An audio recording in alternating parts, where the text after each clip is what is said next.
ಆತ್ಮೀಯ ಸ್ನೇಹಿತರೆ, ಎಲ್ಲರಿಗೂ ಸಿದ್ದು ಅಪ್ಡೇಟ್ ಯೂಟ್ಯೂಬ್ ಚಾನಲ್ಗೆ ಸುಸ್ವಾಗತ. ಸ್ನೇಹಿತರೆ, RRB ಗ್ರೂಪ್ ಡಿಗೆ ಸಂಬಂಧಿಸಿದಂತೆ ವಿಜ್ಞಾನ ವಿಷಯಕ್ಕೆ ಸಂಬಂಧಿಸಿದ ಇಂಪಾರ್ಟೆಂಟ್ ಕ್ವಶನ್ಗಳನ್ನು ನೋಡ್ತಾ ಹೋಗೋಣ. ಸ್ನೇಹಿತರೆ, ಈ ಕ್ವಶನ್ಗಳು ಹಿಂದೆ ಕ್ವಶನ್ ಪೇಪರಲ್ಲಿ ಬಂದ ಅಂದರೆ 2018-13 ಈ ಸಾಲಿನಲ್ಲಿ ಬಂದ ಇಂಪಾರ್ಟೆಂಟ್ ಕ್ವಶನ್ಗಳನ್ನು ಕ್ರೋಢೀಕರಿಸಿ ಒಂದು ಕಡೆ ಕ್ರೋಢೀಕರಿಸಲಾಗಿರ್ತದೆ.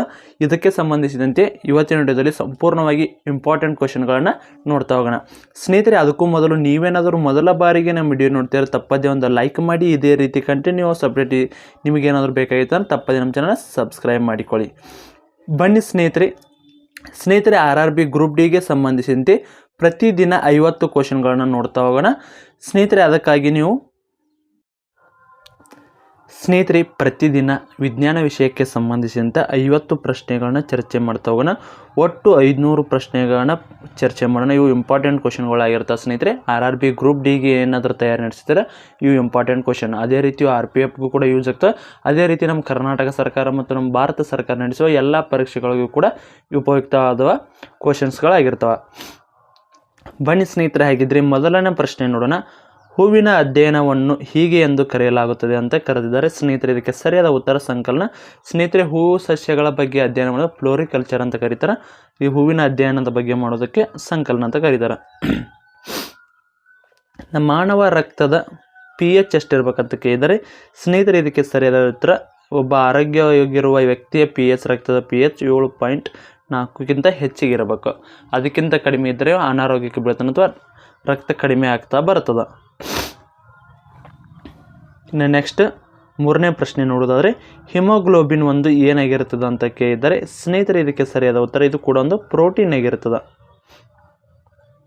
ಇದು ಎಲ್ಲಿ ಬರ್ತದಪ್ಪ ಅಂದ್ರೆ ಹಿಮೋಗ್ಲೋಬಿನ್ ರಕ್ತಕ್ಕನೇ ಹಿಮೋಗ್ಲೋಬಿನ್ ಅಂತ ಕೂಡ ಕರೀತಾರೆ. ನೆಕ್ಸ್ಟ್, ನಮ್ಮ ದೇಹದಲ್ಲಿ ಅತ್ಯಂತ ವೇಗವಾಗಿ ಉತ್ಪತ್ತಿಯಾಗುವ ವಿಟಮಿನ್ ಯಾವುದು ಅಂತ ಕೇಳಿರ್ತಾರೆ. ಸ್ನೇಹಿತರೆ, ಇದಕ್ಕೆ ಸರಿಯಾದ ಉತ್ತರ ಬಂದು ಡಿ ಉತ್ತರ ಸರಿಯಾಗಿರುತ್ತದೆ. ವಿಟಮಿನ್ ಡಿ ಸರಿಯಾದ ಉತ್ತರ. ಇದು ಕೂಡ ನಿಮ್ಮ ಸೂರ್ಯನ ಶಾಖದಿಂದ ಮುಂಜಾನೆ ತಿಳಿ ಬಿಸಿಲಿನಲ್ಲಿ ನಿಂದಿರುವುದಂತ ಕೂಡ ಇದು ವೇಗವಾಗಿ ಉತ್ಪತ್ತಿ ಆಗ್ತದೆ.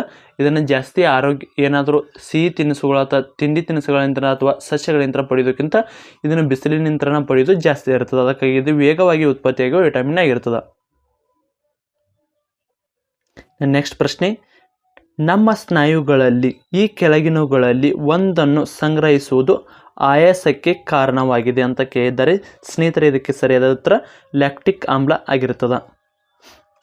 ನೆಕ್ಸ್ಟ್, ಭೂಮಿಯನ್ನು ತಪ್ಪಿಸಿಕೊಳ್ಳುವ ವೇಗ ಯಾವುದು ಅಂತ ಕೇಳಿದರೆ ಸ್ನೇಹಿತರೆ, ಇದು ನೆಕ್ಸ್ಟ್ ಇನ್ನೊಂದಿನ ಗುರುತ್ವಾಕರ್ಷಣ ಬಲವನ್ನು ದಾಟಿ ಹೋಗ್ಬೇಕಂದ್ರೆ ನಾವು ಎಷ್ಟು ವೇಗವಾಗಿ ಚಲಿಸ್ಬೇಕಂತ ಕೂಡ ಇದು ಕೂಡ ಪ್ರಶ್ನೆ. ಎರಡೂ ಕೂಡ ಸೇಮ್ ಆಗಿರ್ತದೆ. ಸ್ನೇಹಿತರೆ, ಇದಕ್ಕೆ ಸರಿಯಾದ ಉತ್ತರ ಬಂದು ಬಿ ಆಗಿರ್ತದೆ. 11.2 km/s ಆಗಿರ್ತದೆ. ಸ್ನೇಹಿತರೆ, ನೀವು ಯಾವುದೇ ರಾಕೆಟನ್ನು ಲಾಂಚ್ ಮಾಡಬೇಕಾದ್ರೂ ಕೂಡ ಈ ವೇಗದಲ್ಲಿ ಲಾಂಚ್ ಮಾಡಿದರೆ ಮಾತ್ರ ನಾವು ಭೂಮಿಯ ಗುರುತ್ವಾಕರ್ಷಣ ಬಲವನ್ನು ದಾಟಿ ಹೋಗಲು ಸಾಧ್ಯವಾಗ್ತದೆ. ಇಲ್ಲ ಅಂದ್ರೆ ಖಂಡಿತವಾಗಲೂ ಸಾಧ್ಯವಾಗುವುದಿಲ್ಲ. ಅದಕ್ಕಾಗಿ ಇಲ್ಲಿ ವೇಗ ಏನಿರಬೇಕು ಅಂದ್ರೆ 11.2 km/s ಇರಬೇಕಾಗ್ತದೆ. ನೆಕ್ಸ್ಟ್ ಪ್ರಶ್ನೆ, ಕೆಳಗಿನ ಜೋಡಿಗಳಲ್ಲಿ ಯಾವುದು ಸರಿಯಾಗಿ ಹೊಂದಾಣಿಕೆಯಾಗುವುದಿಲ್ಲ ಅಂತ ಕೊಟ್ಟಿದ್ದಾರೆ. ಸ್ನೇಹಿತರೆ, ಇದಕ್ಕೆ ಸರಿಯಾದ ಉತ್ತರ ಹೊಂದಾಣಿಕೆ ಆಗದೇ ಇರುವ ಯಾವುದಪ್ಪ ಅಂದ್ರೆ ಲ್ಯಾಕ್ಟೋಮೀಟರ್ ಒತ್ತಡದ ವ್ಯತ್ಯಾಸ. ಇವೆಲ್ಲ ಏನಿದೆಲ್ಲ ಇವನ್ನ ವೇಗವನ್ನು ಕಂಡುಹಿಡಿಯಲು ಬಳಸಲಾಗ್ತದೆ. ಅಮೀಟರ್ ಆಗಿರ್ಬೋದು ಅಥವಾ ಕರೆಂಟ್ ಆಗಿರ್ಬೋದು, ಪೈರೋಮೀಟರ್ನ ಹೆಚ್ಚಿನ ತಾಪಮಾನ ಕಂಡುಹಿಡಿಯಲೇ ಆಗ್ತದೆ. ಇನ್ನು ನೆಕ್ಸ್ಟ್, ಆಲ್ಕೋಹಾಲ್ ನೀರಿನ ಮಿಶ್ರಣದಿಂದ ನೀರನ್ನು ಬೇರ್ಪಡಿಸಲು ಈ ಕೆಳಗಿನ ಯಾವ ವಿಧಾನವನ್ನು ಬಳಸಲಾಗುತ್ತದೆ. ಸ್ನೇಹಿತರೆ, ಇದಕ್ಕೆ ಸರಿಯಾದ ಉತ್ತರ ಬಟ್ಟಿ ಇಳಿಸುವಿಕೆ ಯಂತ್ರ. ಇದನ್ನು ಮಿಶ್ರಣವನ್ನು ಬೇರ್ಪಡಿಸಲಾಗ್ತದೆ. ನೆಕ್ಸ್ಟ್, ಮಾನವ ಹೃದಯದಲ್ಲಿರುವ ಕೋಣೆಗಳ ಸಂಖ್ಯೆ ಎಷ್ಟು ಅಂತ ಕೇಳಿದರೆ ಸರಿಯಾದ ಉತ್ತರ 4 ಕೋಣೆಗಳು. ನೆಕ್ಸ್ಟ್, ಕೆಳಗಿನ ಯಾವ ಲೋಹವನ್ನು ಕಬ್ಬಿಣದೊಂದಿಗೆ ತುಕ್ಕು ಮುಕ್ತವಾಗಿಸಲು ಬಳಸಲಾಗುತ್ತದೆ. ಅಂದರೆ ತುಕ್ಕನ್ನು ಹೋಗಿಸಲು ಅಥವಾ ಕಡಿಮೆ ಆಗಿಸಲು ಅಥವಾ ಸಂಪೂರ್ಣವಾಗಿ ಇಳಿಸಲು ಕೂಡ ಯಾವುದನ್ನು ಬಳಸಲಾಗ್ತದೆ ಅಂತ ಕೇಳಿರ್ತಾರೆ. ಇಲ್ಲಿ ಇದಕ್ಕೆ ಸರಿಯಾದ ಉತ್ತರ ಕ್ರೋಮಿಯಂ. ನೆಕ್ಸ್ಟ್, ಕ್ರೀಡಾಪಟುವಿನ ಪಾದವು ಇದರಿಂದ ಉಂಟಾಗುವ ಕಾಯಿಲೆಯಾಗಿದೆ. ಇದಕ್ಕೆ ಸರಿಯಾದ ಉತ್ತರ ಶಿಲೀಂಧ್ರ ಆಗಿರುತ್ತದೆ. ಸ್ನೇಹಿತರೆ, ನಮ್ಮ ಪ್ರಶ್ನೆಗಳನ್ನ ಒಂದು ಕಡೆ ನೀವು ಶೇಖರಿಸಿ ಇಟ್ಕೊಳ್ಳೋದು ಅಥವಾ ಬರೆದುಕೊಂಡು ಇಟ್ಕೊಂಡ್ರೆ ನೀವು ಪ್ರತಿನಿತ್ಯ ರಿವಿಷನ್ ಮಾಡಿಕೊಂಡ್ರು ಕೂಡ ನಿಮಗೆ ಇಲ್ಲಿ ಹೆಚ್ಚಿನ ಪ್ರಶ್ನೆಗಳು ಕೂಡ ಬರ್ತಿರ್ತವೆ. ಅದಕ್ಕಾಗಿ ಯಾರಿಗಾದರೂ ಇದನ್ನು ಬರೆದು ಇಟ್ಕೋತೀರಂದ್ರೆ ವಿಡಿಯೋ ಸ್ಪೀಡನ್ನು ಸ್ವಲ್ಪ ಕಡಿಮೆ ಇಟ್ಟುಕೊಂಡು ಕೂಡ ನೀವು ಇಲ್ಲಿ ನೋಡಿಕೊಂಡು ಬರ್ಕೋಬೋದು ಅಥವಾ ಸ್ಕ್ರೀನ್ಶಾಟನ್ನು ಹೊಡೆದುಕೊಂಡು ಕೂಡ ನೀವು ಪ್ರಶ್ನೆಗಳನ್ನ ಬರೆದಿಟ್ಕೋಬೋದಾಗಿರ್ತದೆ. ಇನ್ನು ಅದೇ ರೀತಿ 12ನೇ ಪ್ರಶ್ನೆ ನೋಡೋದಾದರೆ, ನೇತ್ರದಾನದಲ್ಲಿ ದಾನಿಯ ಕಣ್ಣಿನ ಯಾವ ಭಾಗವನ್ನು ಬಳಸಿಕೊಳ್ಳಲಾಗ್ತದೆ? ಇದಕ್ಕೆ ಸರಿಯಾದ ಉತ್ತರ ಬಂದು ಕಾರ್ನಿಯಾವನ್ನು ಬಳಸಿಕೊಳ್ಳಲಾಗ್ತದೆ. ಸ್ನೇಹಿತರೆ, ನಿಮಗೆ ಏನಾದರೂ RRB ಗ್ರೂಪ್ ಡಿಗೆ ಸಂಬಂಧಿಸಿದಂತೆ ನೋಟ್ಸ್ ಏನಾದರೂ ಬೇಕಾಗಿತ್ತಂದ್ರೆ 9538151535 ವಾಟ್ಸಪ್ ಮುಖಾಂತರ ನೀವು ಸಂಪರ್ಕಿಸಿದ್ರೆ ನಿಮಗೆ ಸಂಪೂರ್ಣವಾದ ನೋಟ್ಸ್ಗಳು ಕೂಡ ಸಿಗ್ತಾವೆ. ಅದ್ರ ಜೊತೆಗೆ 1 ಇಯರ್ದು ಅಥವಾ ಎಕ್ಸಾಮ್ ಮುಗಿಯೋವರೆಗೂ ಕೂಡ ನಿಮಗೆ ಈ ಪರೀಕ್ಷೆಗಳಿಗೆ ಸಂಬಂಧಿಸಿದಂತೆ ಕರೆಂಟ್ ಅಫೇರ್ಸ್ ಕೂಡ ಸಿಗ್ತದೆ. ಅದೇ ರೀತಿ ಇದಕ್ಕೆ ಸಂಬಂಧಿಸಿದಂತೆ ನಿಮಗೆ ಸೈನ್ಸ್ಗೆ ಸಂಬಂಧಿಸಿದ ಸಂಪೂರ್ಣವಾದ ನೋಟ್ಸ್ ಸಿಗ್ತಾವೆ. ಅದೇ ರೀತಿ GKಗೆ ಸಂಬಂಧಿಸಿದಂತೆ ನೋಟ್ಸ್ ಸಿಗ್ತಾವೆ. ಅದೇ ರೀತಿ ನಿಮಗೆ ಮ್ಯಾಥ್ಸು ಮತ್ತು ರೀಸನಿಂಗ್ಗೆ ಸಂಬಂಧಿಸಿದಂತೆ ನೋಟ್ಸು, ಅದೇ ರೀತಿ ಕರೆಂಟ್ ಅಫೇರ್ಸ್ಗೆ ಆಲ್ಮೋಸ್ಟ್ ಎಲ್ಲ ಕವರ್ ಮಾಡೋ ನೋಟ್ಸು ನಿಮಗೆ PDF ಮುಖಾಂತರ ಕಳಿಸ್ಕೊಡ್ಲಾಗ್ತದೆ. ಯಾರಿಗಾದ್ರೂ ನೋಟ್ಸ್ ಬೇಕಾಗಿತ್ತಂದ್ರೆ ಆಲ್ರೆಡಿ ಹೇಳಿದ್ನಲ್ಲ ಆ ನಂಬರನ್ನು ಸಂಪರ್ಕಿಸಿ ನೀವು ವಾಟ್ಸಪ್ ಮುಖಾಂತರ ಸಂಪರ್ಕಿಸಿದ್ದು ಕಾಲಾದರೂ ಮಾಡಿ ನೀವು ನೋಟ್ಸನ್ನು ಪಡೆದುಕೊಳ್ಬೋದಾಗಿರ್ತದೆ. ನೆಕ್ಸ್ಟ್ ಪ್ರಶ್ನೆ, ಜೇನುತುಪ್ಪದ ಪ್ರಮುಖ ಅಂಶವೆಂದರೆ? ಸ್ನೇಹಿತರೆ, ಇದಕ್ಕೆ ಸರಿಯಾದ ಉತ್ತರ ಪ್ರೋಕ್ಟಸ್. ನೆಕ್ಸ್ಟ್, ಧ್ವನಿಯ ವೇಗವು ಇದರಲ್ಲಿ ಕನಿಷ್ಠವಾಗಿರುತ್ತದೆ. ಸ್ನೇಹಿತರೆ, ಇದಕ್ಕೆ ಸರಿಯಾದ ಉತ್ತರ ಬಂದು ನಿರ್ವಾತದಲ್ಲಿ ಯಾವಾಗಲೂ ಕೂಡ ಯಾವುದೇ ಒಂದು ವೇಗ ಒಂದು ಹೆಚ್ಚಿರಬೇಕಪ್ಪ ಅಂದ್ರೆ ನಿರ್ವಾತ ಅಂದರೆ ಯಾವುದೇ ರೀತಿಯ ಏನೂ ಇರಬಾರ್ದು, ಅಂದರೆ ಸ್ಪೀಡಾಗಿ ಹೋಗ್ತದೆ. ನಮ್ಮ ಮಾನವನ ಕಿವಿಗಳಲ್ಲಿ ಎಷ್ಟು ಮೂಳೆಗಳಿವೆ ಅಂತ ಕೇಳಿದ್ದಾರೆ. ಸ್ನೇಹಿತರೆ, ಇದಕ್ಕೆ ಸರಿಯಾದ ಉತ್ತರ C 6 ಆಗಿರುತ್ತದೆ.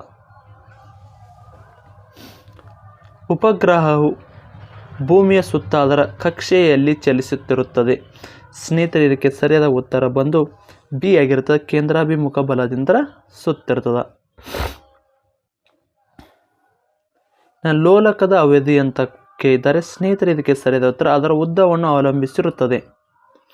ನೆಕ್ಸ್ಟ್ ಪ್ರಶ್ನೆ, ತುಕ್ಕು ಹಿಡಿದಾಗ ಕಬ್ಬಿಣದ ತೂಕ ಹೀಗಿರುತ್ತದೆ, ಅಂದರೆ ಹೆಚ್ಚಾಗ್ತದೆ ಕಡಿಮೆ ಆಗ್ತದೆ ಅಂತ ಕೇಳ್ತಾರೆ. ಇದಕ್ಕೆ ಸರಿಯಾದ ಉತ್ತರ ತುಕ್ಕು ಹಿಡಿದ್ರೆ ಜಾಸ್ತಿ ಆಗ್ತದೆ. ಸರಿಯಾದ ಉತ್ತರ ಹೆಚ್ಚಳ.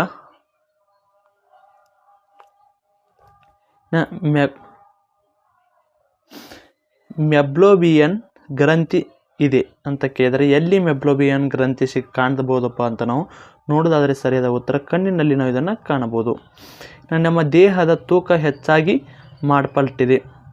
ಹೆಚ್ಚಾಗಿ ಮಾಡಲ್ಪಟ್ಟಿದೆ ಅಂತ ಕೇಳಿದರೆ ಸ್ನೇಹಿತರೆ ಎದರಿಂದ ನಮ್ಮ ದೇಹ ತೂಕಕ್ಕೆ ಕಾರಣ ಆಗಿದೆ ಅಂತೇಳಿ ಅಂತ ಕೇಳಿರ್ತಾರೆ. ಸ್ನೇಹಿತರೆ, ಅದಕ್ಕೆ ನೀರಿನಿಂದ ಹೆಚ್ಚಾಗಿ ಮಾಡಲ್ಪಟ್ಟಿದೆ. ನೀರಿಲ್ಲ ಅಂದ್ರೆ ಮನುಷ್ಯ ಕೂಡ ಜೀವಿಸಲ್ಲ. ರಕ್ತ ಮತ್ತು ನೀರು ಭಾಳ ಇಂಪಾರ್ಟೆಂಟ್ ಆಗಿರ್ತದೆ. ಇನ್ನು ಕೆಳಗಿನ ಯಾವ ಅಂಗವು ಮಲೇರಿಯಾದಿಂದ ಪ್ರಭಾವಿತವಾಗಿರುತ್ತದೆ? ಮಲೇರಿಯಾ ಬಂದ ವ್ಯಕ್ತಿಗೆ ಯಾವ ಅಂಗಕ್ಕೆ ಡ್ಯಾಮೇಜ್ ಜಾಸ್ತಿ ಆಗ್ತದೆ ಅಂತ ಕೂಡ ಕೇಳಿರ್ತಾರೆ. ಸ್ನೇಹಿತರೆ, ಇದಕ್ಕೆ ಸರಿಯಾದ ಉತ್ತರ ಗುಲ್ಮ. ನೆಕ್ಸ್ಟ್ ಪ್ರಶ್ನೆಯನ್ನು ನೋಡೋದಾದರೆ, ಈ ಕೆಳಗಿನ ಯಾವ ವಸ್ತುವನ್ನು ಕೃತಕ ಮಳೆಗಾಗಿ ಬಳಸಲಾಗ್ತದೆ? ಈಗ ಹೆಚ್ಚಾಗಿ ಇದನ್ನು ಕೂಡ ಬಳಸ್ತಿದ್ದಾರೆ. ಈಗ ಆಲ್ರೆಡಿ ಒಮ್ಮೆ ಲಾಸ್ಟ್ ಇಯರ್ 2024ರಲ್ಲಿ ಮಳೆ ಬರದೇ ಇರೋದ ಕಾರಣಕ್ಕಾಗಿ ಎಲ್ಲರೂ ಕೂಡ ನೋಡಿರ್ಬೋದು ನೀವು, ಹೆಲಿಕಾಪ್ಟರ್ ಅಥವಾ ಈ ಜೆಟ್ ವಿಮಾನ ರೀತಿಯಲ್ಲಿ ಇರ್ತದೆ ಅದನ್ನು ಮಳೆಯನ್ನು ಇದನ್ನು ಮಾಡಲಿಕ್ಕೆ ಮಾಡಿತ್ತು ಮೋಡವನ್ನು. ಇದಕ್ಕೆ ಸರಿಯಾದ ಉತ್ತರ ಸಿಲ್ವರ್ ಅಯೋಡೈಡ್. ನೆಕ್ಸ್ಟ್ ಪ್ರಶ್ನೆ ಸ್ನೇಹಿತರೆ, ಇದಕ್ಕೆ ನೆಕ್ಸ್ಟ್ ಪ್ರಶ್ನೆ ನೋಡಿದಾಗ ಕೆಳಗಿನ ಯಾವ ಅನಿಲವನ್ನು ನೋಬಲ್ ಗ್ಯಾಸ್ ಎಂದು ಕರೆಯಲಾಗುತ್ತದೆ ಅಂತ ಕೇಳಿದರೆ ಸ್ನೇಹಿತರೆ ಇದಕ್ಕೆ ಸರಿಯಾದ ಉತ್ತರ ಹೀಲಿಯಂ. ಸುಳ್ಳನ್ನು ಪತ್ತೆ ಹಚ್ಚಲು ಈ ಕೆಳಗಿನ ಯಾವ ಸಾಧಕವನ್ನು ಬಳಸಲಾಗುತ್ತದೆ ಅಂತ ಕೇಳಿದರೆ ಸರಿಯಾದ ಉತ್ತರ ಪಾಲಿಗ್ರಾಫ್. ಇನ್ನು ELISA ಪರೀಕ್ಷೆಯನ್ನು ಪರೀಕ್ಷಿಸಲು ನಡೆಸಲಾಗುತ್ತದೆ ಅಂತ ಕೇಳಿದರೆ ಸ್ನೇಹಿತರೆ ಇದಕ್ಕೆ ಸರಿಯಾದ ಉತ್ತರ ಸಹಾಯಕಗಳು. ಯಾವಾಗ ತಿನ್ನುವುದನ್ನು ನಿಲ್ಲಿಸಬೇಕು ಎಂದು ತಿಳಿಯದ ಒಬ್ಬ ಮನುಷ್ಯ ಇದರಿಂದ ಬಳಲುತ್ತಿರುತ್ತಾನೆ ಅಂತ ಕೇಳಿದ್ದಾರೆ. ಸ್ನೇಹಿತರೆ ಇದಕ್ಕೆ ಸರಿಯಾದ ಉತ್ತರ ಎ ಆಗಿರುತ್ತದೆ, ಬ್ಲೂಮಿಯಾ. ಪರ್ಯಾಯ ಪ್ರವಾಹವನ್ನು ನೇರ ಪ್ರವಾಹಕ್ಕೆ ಪರಿವರ್ತಿಸಲು ಈ ಕೆಳಗಿನ ಯಾವ ಸಾಧನವನ್ನು ಬಳಸಲಾಗುತ್ತದೆ ಅಂತ ಕೇಳಿದರೆ ಸ್ನೇಹಿತರೆ ಸರಿಯಾದ ಉತ್ತರ ರೆಕ್ಟಿಫೈಯರ್.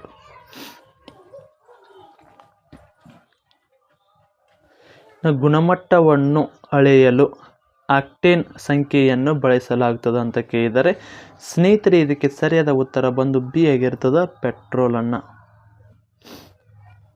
ಅಡಿಗೆ ಸೋಡಾದ ರಾಸಾಯನಿಕ ಹೆಸರು ಏನಂತ ಕೇಳಿದರೆ ಸ್ನೇಹಿತರೆ ಇದಕ್ಕೆ ಸರಿಯಾದ ಉತ್ತರ ಸೋಡಿಯಂ ಬೈಕಾರ್ಬೋನೇಟ್. ಆಕಾಶವು ಇದರ ಕಾರಣದಿಂದಾಗಿ ನೀಲಿಯಾಗಿ ಕಾಣುತ್ತದೆ ಅಂತ ಕೇಳಿದರೆ ಸ್ನೇಹಿತರೆ ಇದಕ್ಕೆ ಸರಿಯಾದ ಉತ್ತರ ಬೆಳಕಿನ ಚದುರಿಕೆ. ನೀವು ಬೆಳಕಿನ ಚದುರಿಕೆ ಇಲ್ಲಪ್ಪ ಅಂದ್ರೆ ಆಕಾಶವು ಕಪ್ಪಾಗಿರಲು ಕಾರಣ ಏನಂತ ಕೂಡ ಕೇಳ್ತಿರ್ತಾರೆ.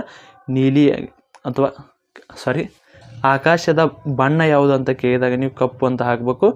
ಬೆಳಕಿನ ಚದುರಿಕೆಯಿಂದ ಮಾತ್ರ ಅದು ನೀಲಿಯಾಗಿ ಕಾಣ್ತಿರ್ತದೆ. ನೆಕ್ಸ್ಟ್ ಪ್ರಶ್ನೆ ನೋಡೋದಾದರೆ, ಕೆಳಗಿನ ಯಾವುದು ಸಸ್ಯ ಉತ್ಪನ್ನವಲ್ಲ ಅಂತ ಕೇಳಿದರೆ ಸ್ನೇಹಿತರೆ ಇದಕ್ಕೆ ಸರಿಯಾದ ಉತ್ತರ ಸ್ಯಾಕ್ರಿರಿಯನ್. ಸಂಧಿವಾತವು ನಮ್ಮ ದೇಹದ ಕೀಲುಗಳಲ್ಲಿ ಈ ಕೆಳಗಿನಗಳಲ್ಲಿ ಒಂದನ್ನು ಹೊರಹಾಕುವುದರಿಂದ ಉಂಟಾಗುತ್ತದೆ ಅಂತ ಕೇಳಿದರೆ ಸ್ನೇಹಿತರೆ ಇದಕ್ಕೆ ಸರಿಯಾದ ಉತ್ತರ ಯೂರಿಕ್ ಆಮ್ಲ. ನೆಕ್ಸ್ಟ್ ಪ್ರಶ್ನೆ, ಸುಣ್ಣದ ಕಲ್ಲಿನ ರಾಸಾಯನಿಕ ಹೆಸರು ಏನು ಅಂತ ಕೇಳಿದರೆ ಸ್ನೇಹಿತರೆ ಇದಕ್ಕೆ ಸರಿಯಾದ ಉತ್ತರ ಕ್ಯಾಲ್ಸಿಯಂ ಕಾರ್ಬೋನೇಟ್. ಇನ್ನು ಕಂಚು ಇದರ ಮಿಶ್ರ ಲೋಹವಾಗಿದೆ ಅಂತ ಕೇಳಿದರೆ ಸ್ನೇಹಿತರೆ ಇದಕ್ಕೆ ಸರಿಯಾದ ಉತ್ತರ ಡಿ ಆಗಿರ್ತದೆ, ತಾವರ ಮತ್ತು ತಾಮ್ರ ಅಂತ ಆಗಿರ್ತದೆ. ಈ ಕೆಳಗಿನ ಯಾವ ವಿಟಮಿನ್ಗಳು ನೀರಿನಲ್ಲಿ ಕರಗುತ್ತವೆ? ಕರಗಲಾರದು ಅಂತ ಕೇಳ್ತಿರ್ತಾರೆ, ಮೇಬಿ ಕರಗುತ್ತವೆ ಅಂತಲೂ ಕೂಡ ಕೇಳಿರ್ತಾರೆ. ಇದಕ್ಕೆ ಸರಿಯಾದ ಉತ್ತರ ವಿಟಮಿನ್ ಬಿ ಮತ್ತು ಸಿ ಸರಿಯಾದ ಉತ್ತರ ಆಗಿರ್ತದೆ. ಮರದ ವಯಸ್ಸನ್ನು ಅದರ ಮೂಲಕ ನಿರ್ಧರಿಸಲಾಗ್ತದೆ. ಎದರಿಂತ ನಿರ್ಧರಿಸಲಾಗ್ತದೆ ಅಥವಾ ಕಂಡು ಹಿಡಿಯಲಾಗ್ತದೆ ಅಂತ ನೋಡಿದ್ರೆ ಬೆಳವಣಿಗೆ ಉಂಗುರಗಳಿಂದ. ಹಾಲಿನ ಸಾಂದ್ರತೆಯನ್ನು ಈ ಮೂಲಕ ಅಳೆಯಬಹುದಾಗಿದೆ. ಸ್ನೇಹಿತರೆ ಇದಕ್ಕೆ ಸರಿಯಾದ ಉತ್ತರ ಲ್ಯಾಕ್ಟೋಮೀಟರ್ ಯಂತ್ರ.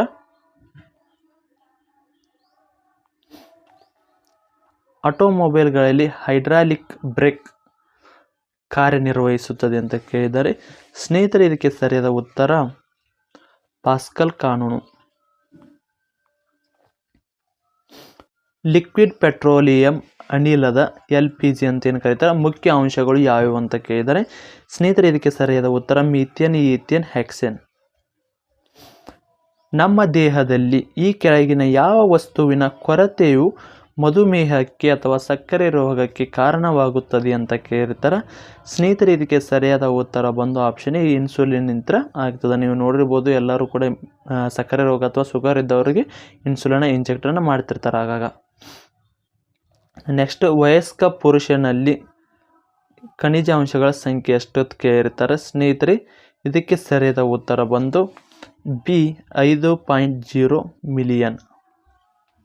ಒಂದು ಬ್ಯಾರೆಲ್ ತೈಲವು ಈ ಕೆಳಗಿನಗಳಲ್ಲಿ ಒಂದಕ್ಕೆ ಸಮನಾಗಿರುತ್ತದೆ ಅಂತ ಕೊಟ್ಟಿರ್ತಾರೆ. ಇದಕ್ಕೆ ಸರಿಯಾದ ಉತ್ತರ 159 ಲೀಟರ್. ಮಾನವರು ಹಸುಗಳಂತೆ ಹುಲ್ಲನ್ನು ಜೀರ್ಣಿಸಿಕೊಳ್ಳಲು ಸಾಧ್ಯವಿಲ್ಲ, ಏಕೆಂದರೆ ಇವರ ಉಪಸ್ಥಿತಿ ಏನಪ್ಪ ಅಂದರೆ ಇದಕ್ಕೆ ಕಾರಣ ಏನಂತ ಕೇಳಿರ್ತಾರೆ. ಇದಕ್ಕೆ ಸರಿಯಾದ ಉತ್ತರ ಹುಲ್ಲಿನಲ್ಲಿರೋ ಸೆಲ್ಯುಲ್ಯೂಸ್ ಅಂತ ವಸ್ತು. ಕೆಳಗಿನ ಯಾವ ಸಾಧನವು ಮಾನವ ದೇಹದ ಆಂತರಿಕ ಅಂಗಗಳ ಚಿತ್ರವನ್ನು ಪಡೆಯಲು ಅಲ್ಟ್ರಾಸ್ಕ್ಯಾನಿಕ್ ಅಲೆಗಳನ್ನು ಬಳಸಲಾಗುತ್ತದೆ ಅಂತ ಕೇಳಿರ್ತಾರೆ ಸ್ನೇಹಿತರೆ ಇದಕ್ಕೆ ಸರಿಯಾದ ಉತ್ತರ ಅಲ್ಟ್ರಾಸೌಂಡ್ ಸ್ಕ್ಯಾನರ್ ಆಗಿರ್ತದೆ. ಹಾಸ್ಪಿಟಲ್ದಾಗೆಲ್ಲ ಹೋಗಿದ್ರೆ ನೋಡಿರ್ತಾರೆ ಅಲ್ಟ್ರಾಸೌಂಡ್ ಸ್ಕ್ಯಾನರ್ ಇಲ್ಲಿ ಇದೆ ಅಂತೇಳಿ ತೋರಿಸಿರ್ತಾರೆ ನಿಮಗೆ. ಈ ಕೆಳಗಿನಗಳಲ್ಲಿ ಯಾವುದು ಧ್ವನಿಯ ಗಟ್ಟಿತನ ಅಥವಾ ಮೃದುತ್ವವನ್ನು ನಿರ್ಧರಿಸುತ್ತದೆ ಅಂತ ಕೇಳಿರ್ತಾರೆ ಸ್ನೇಹಿತರೆ ಇದಕ್ಕೆ ಸರಿಯಾದ ಉತ್ತರ ಆಪ್ಷನ್ ಸಿ ವೈಶಾಲ್ಯ. ನೆಕ್ಸ್ಟ್ ಪ್ರಶ್ನೆ, ಈ ಕೆಳಗಿನ ಯಾವ ಮಾಲಿನ್ಯಕಾರಕಗಳು ದ್ಯುತಿ ರಾಸಾಯನಿಕ ಹೊಗೆಗೆ ಪ್ರಮುಖ ಕೊಡುಗೆಯನ್ನು ನೀಡುತ್ತವೆ ಅಂತ ಕೊಟ್ಟಿದ್ದಾರೆ. ಇದಕ್ಕೆ ನೆಕ್ಸ್ಟ್ 46ನೇ ಪ್ರಶ್ನೆಗೆ ಸರಿಯಾದ ಉತ್ತರ ಆಪ್ಷನ್ ಡಿ ಆಗಿರ್ತದೆ ಸಾರಜನಕ ಡೈಆಕ್ಸೈಡ್.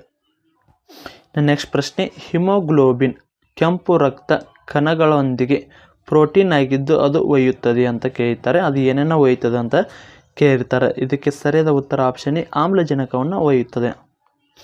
ನೆಕ್ಸ್ಟ್ ಪ್ರಶ್ನೆ, ಪುರುಷರಲ್ಲಿ ಕಂಡುಬರುವ ರೋಗಗಳಿಗೆ ಹೋಲಿಸಿದರೆ ಮಹಿಳೆಯರಲ್ಲಿ ಈ ಕೆಳಗಿನ ಯಾವ ರೋಗಗಳು ಬಹಳ ವಿರಳ ಅಂತ ಕೇಳಿರ್ತಾರೆ ಸ್ನೇಹಿತರೆ. ಇದಕ್ಕೆ ಸರಿಯಾದ ಉತ್ತರ ಆಪ್ಷನ್ ಡಿ ಬಣ್ಣ ಕುರುಡುತನ. ನೇಲ್ ಪಾಲಿಶ್ ರಿಮೂವರ್ನಲ್ಲಿ ಈ ಕೆಳಗಿನ ಯಾವುದು ಕಂಡು ಬರುತ್ತದೆ ಅಂತ ಕೇಳಿರ್ತಾರೆ. ಸರಿಯಾದ ಉತ್ತರ ಅಸಿಟೋನ್. ಗ್ಯಾಸ್ ಥರ್ಮಾಮೀಟರ್ ದ್ರವ ಥರ್ಮಾಮೀಟರ್ಗಿಂತ ಹೆಚ್ಚು ಸೂಕ್ಷ್ಮವಾಗಿರುತ್ತದೆ. ಸ್ನೇಹಿತರೆ ಇದು ಯಾಕೆ, ಏನು ಕಾರಣಪ್ಪ ಇದಕ್ಕೆ ಅಂತ ನೋಡೋದಾದರೆ ಇದಕ್ಕೆ ಸರಿಯಾದ ಉತ್ತರ ಇದು ದ್ರವಕ್ಕಿಂತ ಹೆಚ್ಚು ವಿಸ್ತರಿಸಿರುತ್ತದೆ. ಸ್ನೇಹಿತರೆ ನೋಡಿದ್ರಲ್ಲ, ಇವತ್ತಿನ ವಿಡಿಯೋದಲ್ಲಿ ಒಟ್ಟು ವಿಜ್ಞಾನ ವಿಷಯಕ್ಕೆ ಅದರಲ್ಲೂ RRB ಗ್ರೂಪ್ ಡಿಗೆ ಸಂಬಂಧಿಸಿದಂತೆ ಓಲ್ಡ್ ಕ್ವಶನ್ ಪೇಪರ್ ಅದೇ ರೀತಿ ಇಂಪಾರ್ಟೆಂಟ್ ಕ್ವಶನ್ಗಳನ್ನ ನೋಡ್ತಾ ಇದ್ವಿ. ಒಟ್ಟಾರೆಯಾಗಿ 50 ಪ್ರಶ್ನೆಗಳನ್ನ ಚರ್ಚೆ ಮಾಡಿದ್ವಿ. ಸ್ನೇಹಿತರೆ ಪ್ರತಿನಿತ್ಯ ಇದೇ ರೀತಿ ನಿಮಗೆ ಪ್ರತಿನಿತ್ಯ 50 ಪ್ರಶ್ನೆಗಳನ್ನ ಚರ್ಚೆ ಮಾಡ್ತಾ ಹೋಗೋಣ.